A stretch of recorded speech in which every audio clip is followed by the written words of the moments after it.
Well, I got this Oliver home and unloaded, and I figured you guys might want to see a little bit more of it, so we'll do a walk around. Now, I don't know if any of you guys have ever been around these old farmhand loaders, but I've been around a couple of them, and they lift high, like really, really high. So I thought I'd just stretch her all the way out.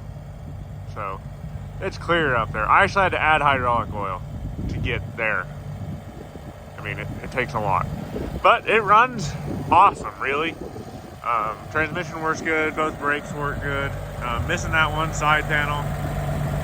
Muffler's a little bent up. Need to add some air to that back tire, but it's a pretty nice little thing. The hydraulic valves are a little backwards for me. Number one being left-handed. Number two, the way you run them is not like a conventional joystick, which is basically what they are, if that makes sense on this one. But it's just a little 6-cylinder gas coming along. Got a power steering leak, so that's kind of annoying, but pretty dang straight thing. Just got the old, Western Nebraska fade going on. Tires are good on the back, really. It's just a PTO pump loader. We'll bring this guy down.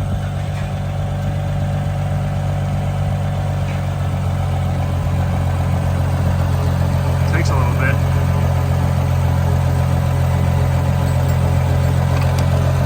But yeah, like I was saying, the loader controls for me are pretty backwards. Number one being left-handed, but bucket curl is right there. And then loader up, down. This is loader down. That's up. And really it should be loader up, loader down, and then curl should be right here. So that's really backwards. And then the grapple's on a separate remote. And that one's actually right, but that's pretty backwards for me.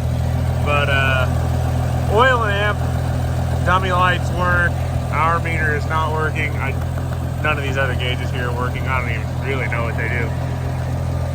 It's got a light switch, but like that's not going to do anything. It's got two remotes here, so that's pretty nice. I'm already talking to a guy that hopefully has fenders and the piece of sheet metal I need for it. But she's a pretty sweet old thing. Just nothing too fancy, but there's always a market for these old Olivers. I never struggle to sell them. So, I don't know. This one will be for sale sometime, but I'm going to play with it some here while I have it here to play with.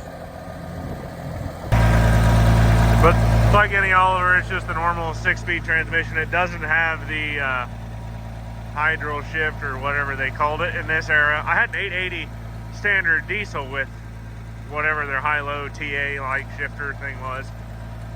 But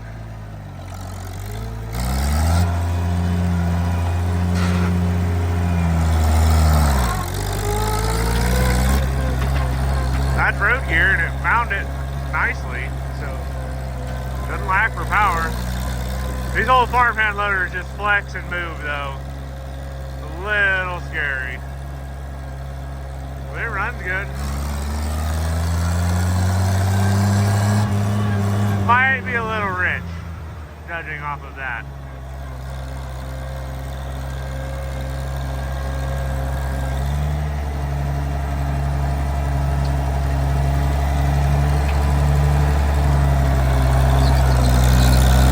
And the power steering belt slips a little, but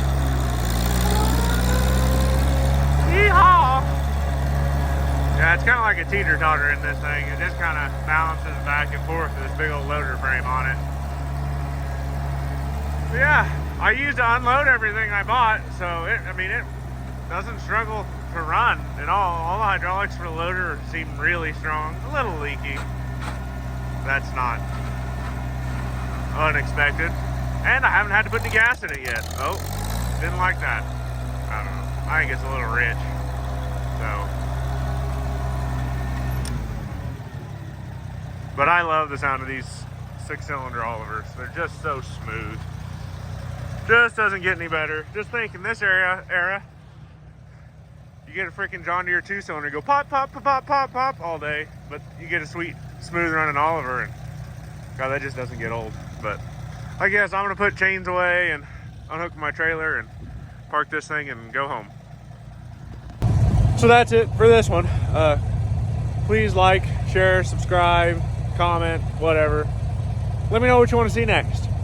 While you're out and about, go drag something out of the weeds and get it running.